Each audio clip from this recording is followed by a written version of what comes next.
Viral ngayon sa social media ang post ng isang fur parent na si Vina Rachel.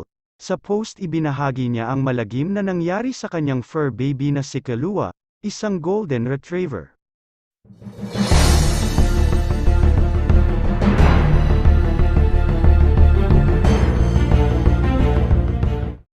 Masakit para kay Vina bilang isang fur parent ang matagpuan niya ang kanyang alagang aso na nakasako na, matapos paslangin ito ng kanilang kapitbahay. Sabi ni Vina, "Mahal na mahal ko yan, we found his lifeless body inside a sack, #Justice for Kalua." Ibinahagi rin ni Vina ang kuha mula sa CCTV ng kanilang barangay na kung saan makikita ang isang lalaki na hinahabol at tila hinahampas ang kanyang alaga na si Kalua habang nasa kalsada.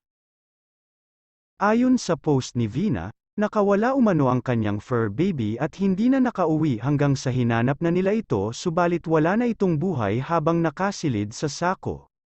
Depensa naman ng kanilang kapitbahay na pumatay kay Kalua, muntik na umano itong makakagat at pinrotektahan lamang umano nito ang kanyang sarili.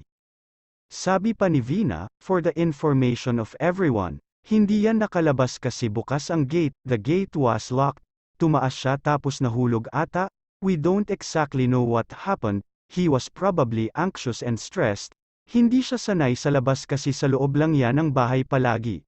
Kaya, hindi namin binuksan yung pinto kaya nakalabas.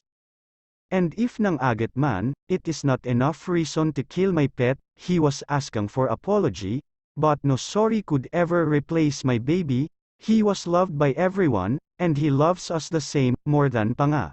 I'll miss sleeping beside you my baby, I'll miss taking a shower with you, kasi sasama ka, kasi gusto mo di tayo naghihiwalay kahit sa pagligo ko."